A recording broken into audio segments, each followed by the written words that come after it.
have one final question from James. And James says, how long do you raise your heart rate each day? I hope you're keeping well in Melbourne. Do you have any research on hand which discusses how long people should elevate their heart rate for per day? Seeing a lot of people really interested in calorie burn, but that is clearly not the be-all and end-all of a great workout.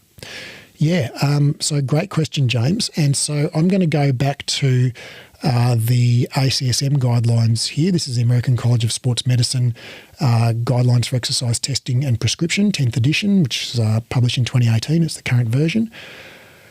And so there's an absolutely massive mountain of research showing that people who do regular cardiovascular exercise have a myriad of health benefits, the foremost amongst which is probably living longer.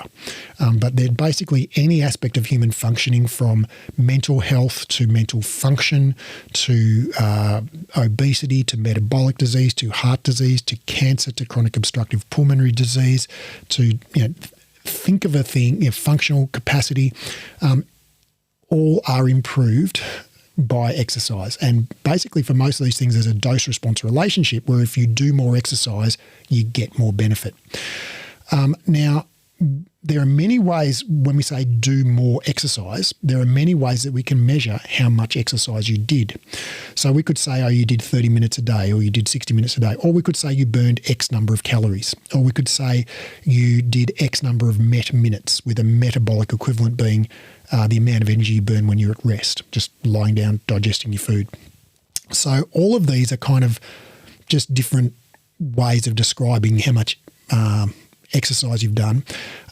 And so if you, the current guidelines say if you do 30 minutes a day of brisk walking or equivalent, moderate intensity cardio exercise, you basically reduce your chance of dying of any cause in the next 10 years by 50%, which is pretty dramatic. Now, that 30 minutes a day, if you're a average 70 kilo adult male, will equate to burning roughly 1,000 calories. So in your 150 minutes a week of brisk walking, you will burn about 1,000 calories.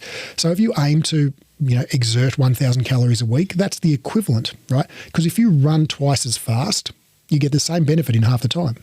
So it really comes down to basically how much energy you've expended, and there are many different ways of measuring that. Calories is a good one, but time and speed are also pretty good measures. So something where you're slightly out of breath for 150 minutes a week, or very out of breath for 75 minutes a week, or 1,000 calories a week of cardio. All of those are basically equivalent, or 500 MET minutes a week, I think is the other equivalent. So I hope that helps.